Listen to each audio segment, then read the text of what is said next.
Guys, welcome. Collective reading tayo ngayon.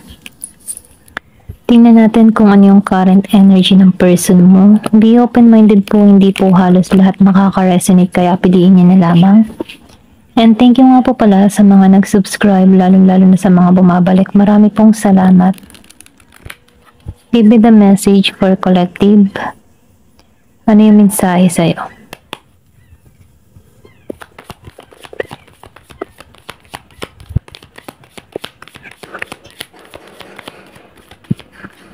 Meron ka ditong Ten of Pentacles na Pride.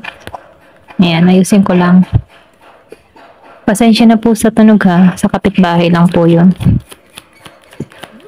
Give me the message.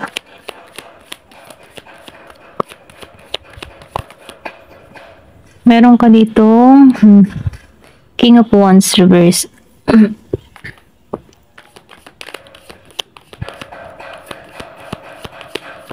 Give me the message. Seven of Cups upright.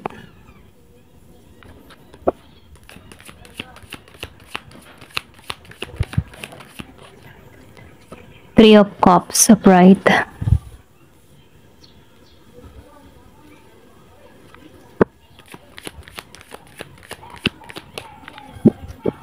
Give me the message.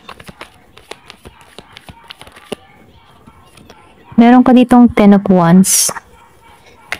Ayan, sorry na, hulog. Wait lang po, ayusin ko lang. Ayan. Give me the message.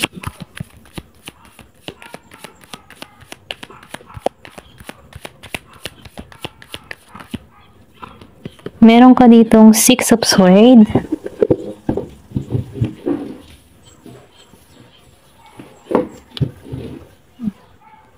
Six of Swords upright. Five of Pentacles reverse.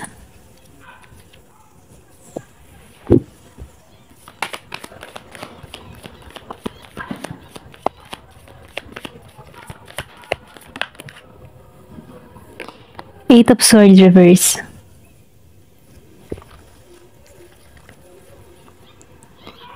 Meron ako nakikita dito na Virgo, Capricorn, Taurus, Aries, Leo, Sagittarius, Scorpio, Cancer, and Pisces. Meron din ako nakikita dito na Gemini, Aquarius, and Libra. Okay? Nakikita ko dito, meron ditong nag-iisip, okay? Marami tong mga iniisip dito.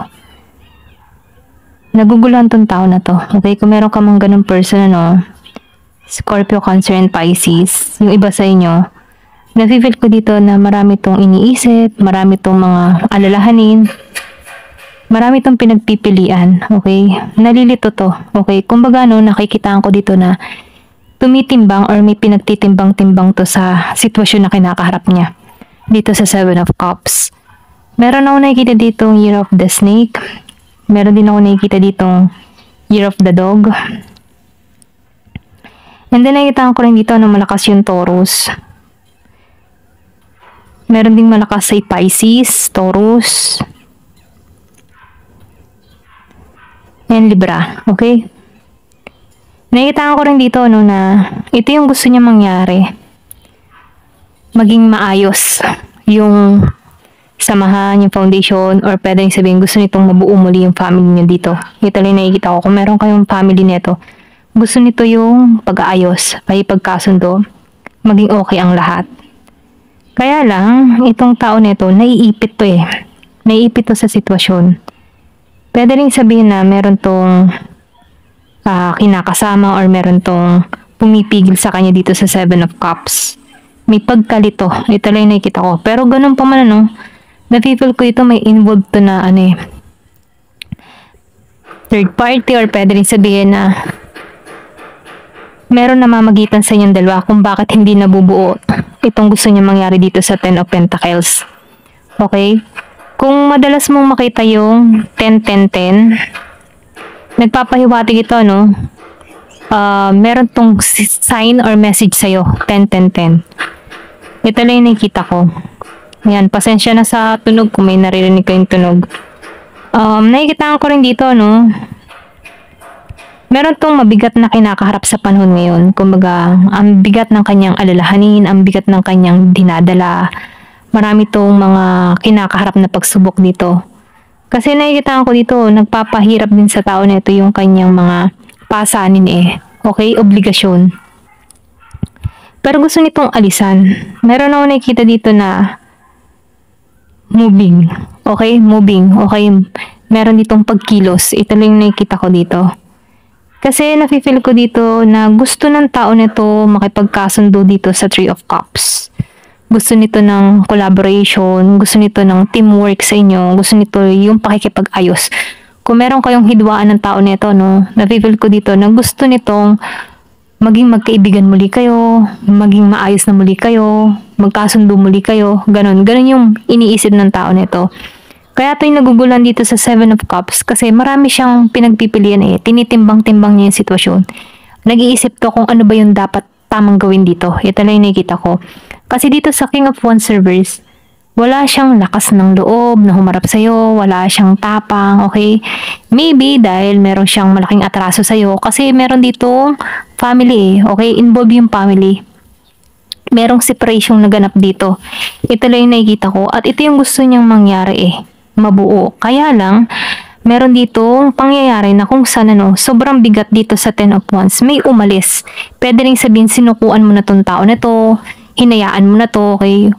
Kumbaga, inalisan mo to na sobra yung pasakit na nararamdaman mo dito sa Six of Swords. Pero ganun pa man, dito sa Eight of Swords and Five of Pentacles, nafe-feel ko dito, nagiging magaan yung takbo ng pamumuhay mo sa panahon ngayon, okay? Or pwede rin sabihin na gusto ng tao nito maging magaan, okay? Maging magaan lang yung connection, maging magaan kayong dalawa, maging maayos, okay? Walang bigat na nadarama. Then dito sa Eight of Swords, ayaw niya na kasing ma-stuck, okay? Sa mga nakaraan, sa mga nangyari in the past. Gusto ng tao nito yung new beginning sa inyong dalawa. Dito sa Five of Pentacles and Eight of Swords. Kasi ayaw niya na Kumbaga, itong tao na ito naka-moving forward na or naka-healing na siya sa sitwasyon. Or pwede rin sabihin, gusto na ng tao na ito na maghilom yung connection. Magpatawaran na. Okay? Kasi dito sa Three of Cups, gusto nitong mag-offer muli sa'yo. Okay?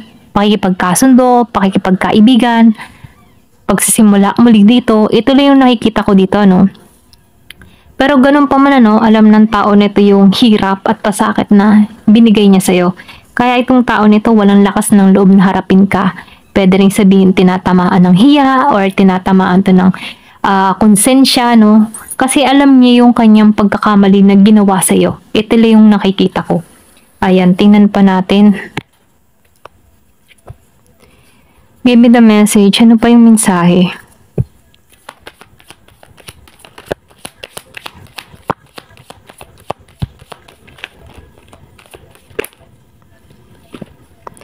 Two of Swords. So, itong tao na ito, nahihirapan siya. Kumbaga, hindi to balanse. Kaya to nakakaramdam ng hindi balanse. Kasi, meron siyang bigat na nadarama sa kanyang puso Yung bagabag, yung emotion niya. Doon siya natatalo sa emotion na kanyang nadarama. Kaya itong tao na ito, ang dami niyang problema na kinakaharap ngayon. Hindi makita niya yung kaliwanagan or hindi niya makita yung katotohanan, okay? Or hindi niya maalisan. Kumbaga itong tao na ito, nag-iisip, bakit yung kung ikaw ay pinagpalit nito sa babae o sa lalaki, kumbaga nagsisisi to. Parang ganito yung energy na, ano ba yung pinasok ko? Ba't nagkaganito? Okay? Ito lang yung nafe-feel ko dito sa Two of Swords. Kasi, puno siya ng problema dalawang tao yung pumapasok sa isip niya. Naninimbang siya dito, ikaw o yung kinakasama niya dito. Kasi dito sa Seven of Cups, nag-iisip to, tinitimbang-timbang niya. Nag-iisip to ng plano, nag-iisip to ng diskarte, okay? Pero nakikitaan ko dito, ikaw yung gusto ng tao nito. Ito lang yung nakikita ko. Meron ditong Gemini, Aquarius, and Libra. So, meron ditong the Moon and Ten of Cups. So, lumabas na naman ang 10. Kung madalas mo makita ang 10, 10, 10, okay? para to sa'yo. Ito lang yung nakikita ko. So, itong tao nito, no, andun pa rin yung emotion, yung lalim na nadarama ng tao nito. Nakikitaan ko dito yung distance. Kumbaga, kahit malayo kayo sa bawat isa, hindi ka nawawala sa isip ng tao na to. Then dito, no, sa Ten of Cups, inaalala ka niya to eh. Okay? Ikaw yung happiness niya, or pwede rin sabihin, no, meron kayong anak ng tao nito. Kumbaga, no, feeling home, or pwede rin sabihin na ikaw yung nagbibigay ng saya sa kanya. Okay? Kasi na-feel ko dito yung nailalabas niya yung totoo niyang ugali, okay, yung personalidad niya, kung meron siyang pag-uugali na parang bata, or pwede rin sabihin na nagiging natural lang siya sa'yo, okay? Wala siyang kaplastikan na ginagawa dito, no, once nakaharap ka. Kaya lang dito, no, marami siyang mga nabago, okay? Or pwede rin sabihin hindi niya makuha, okay? Yung kumbaga, no, sa hindi niya makuha, para siyang na-stuck, okay, sa isang sitwasyon na ang hirap-hirap alisan. Ito lang yung nakikita ko. Ayan, tingnan pa natin. Give me the message.